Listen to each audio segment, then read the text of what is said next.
Hey, my newbie friends, this is Russ here. You are watching the third video in the series Where to Start in Logic, and this is Workflow.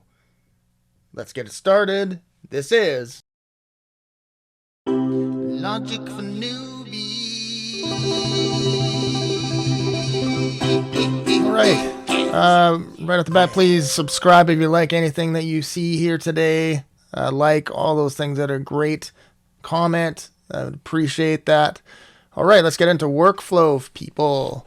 So here's the thing about workflow. You probably have heard the term workflow a lot as you've been studying and learning logic, and people have given you the 5 steps to whatever. And generally, I've found like a lot of videos I've seen, people are showing you their workflow, and I don't know if you like. For me, I'm, it's just like, like they're telling me how to do their workflow, but I don't know if they're gonna work for me. So there's like a whole bunch of encompassing things about workflow, right? So I'm going to try to show you things that I do and some ideas that for other people. So the whole point of workflow is the flow of your work and what simplifies that process.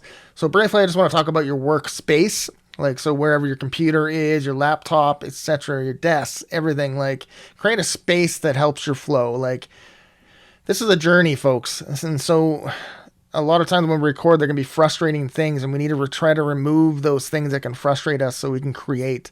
So your workspace, remove clutter, those things that just help your brain in your process, right? So whatever that looks like for you.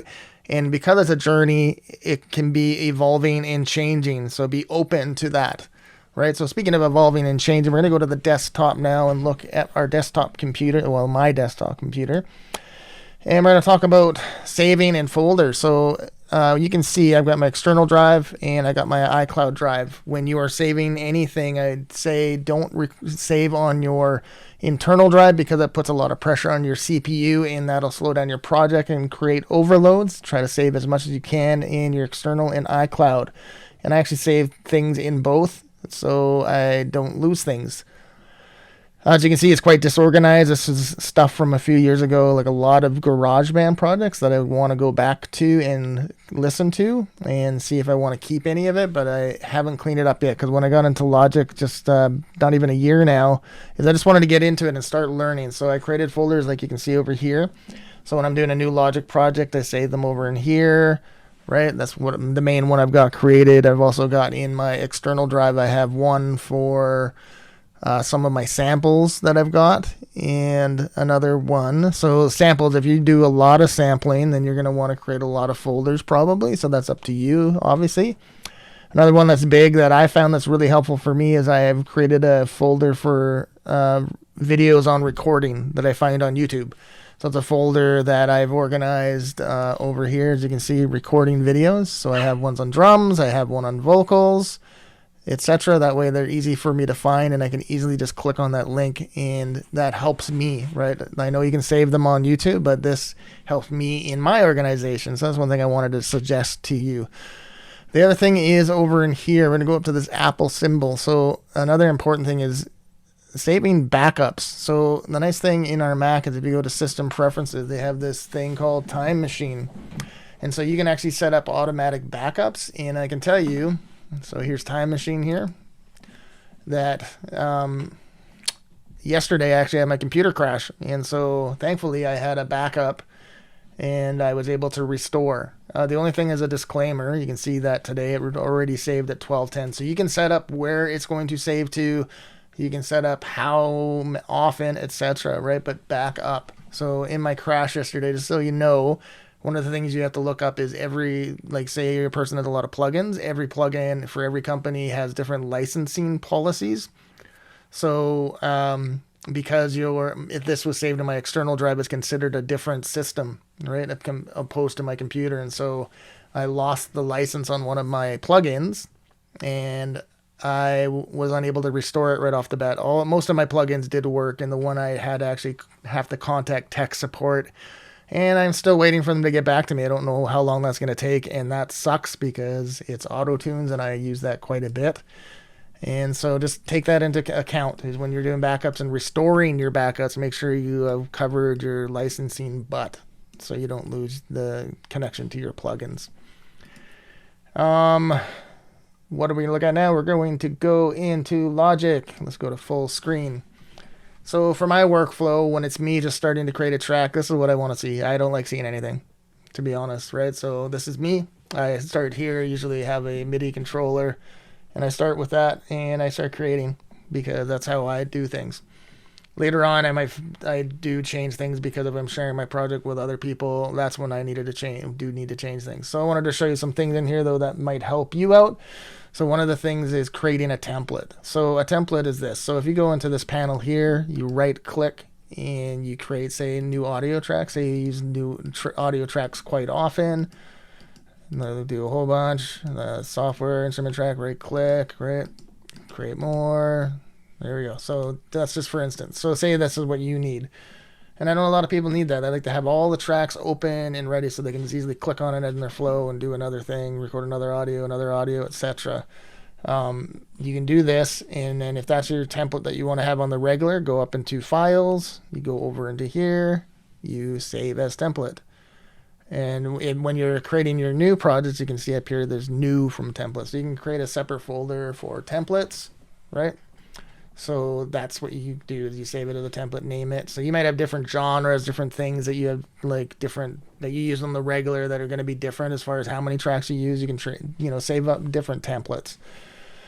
One thing about saving I want to say is, like, every person that does a video always says, make sure you save, make sure you save. One thing I want to encourage you to do is, like, I've gone into projects where I've saved and I come to a point where I've added way too much, and I just like kind of wish I could go back to a certain point and just start all over again and not have to delete everything I did just because I just gone nuts or something like that. So what I've started to do is I save my project at a certain point where I'm like, okay, I've got, whatever it is, say it's a piano part and a vocal part and I really like it. I save it there and create a different saved name within that project.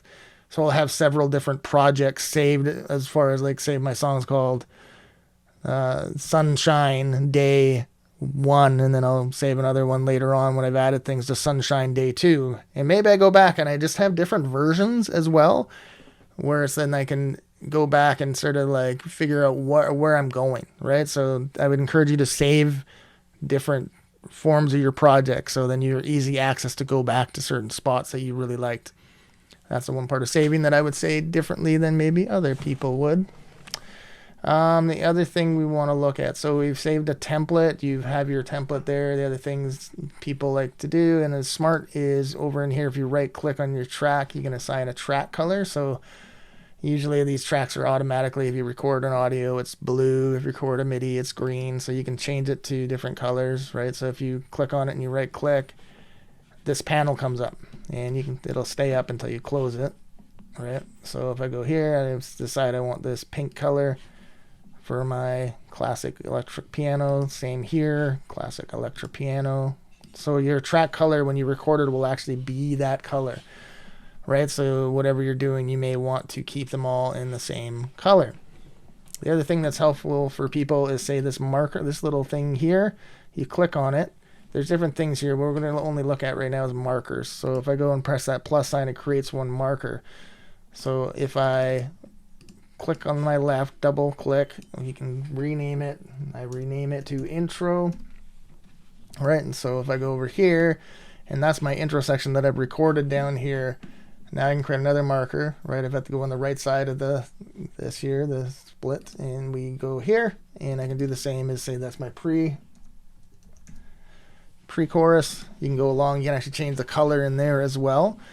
So as you go along, that's easier if you're sharing your project. Somebody will know where your intro is, your pre-chorus, your chorus, etc. Verse 1, verse 2. You can name them whatever you want, and that's a cool tool.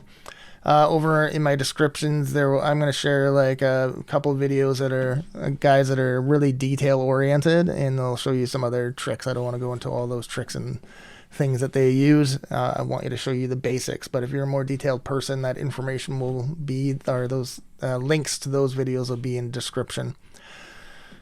Okay, another thing I want to show you is, say, over here, I don't know if you've heard of buses. We'll have a different video on buses later on, but we're going to go into this send section over here. So if I left click over on these little arrows here, it's right now it says no send. I can create a bus. So if I go up here and bus 1 doesn't have anything in it, all right, we're creating a new bus.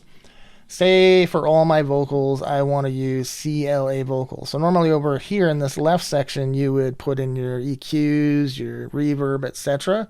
But if you're using the same settings over for every audio, you might want to do a bus. And this actually takes pressure off your CPU again. We don't want channel EQ. We can click on these arrows. I'm going to choose CLA vocal. All right. So make sure if you're doing this bus here, just take into account any fader adjustments you do in a bus will apply to every track that you have that bus on. So if I go like this, that's what's going to change. You're going to change this on everything if I'm going up and down. All right. The other thing is you take into account over here is your gain. So if when I first started using buses, I forgot this and I'm like, why can't I hear the CLA reverb stuff going on? That's because I didn't turn up the gain. So that's there. All right. So that's that. As far as buses go, that's a quick look at that. I think that's all I wanted to talk about today. As far as you can change the track names, that's the same as markers. If you double left click on that, right? Same thing. So you might want to change your audio. Yep, that's all I want to share today. Make sure again to like and your subscription if you liked anything. I hope this was helpful today. Everyone, have a good one.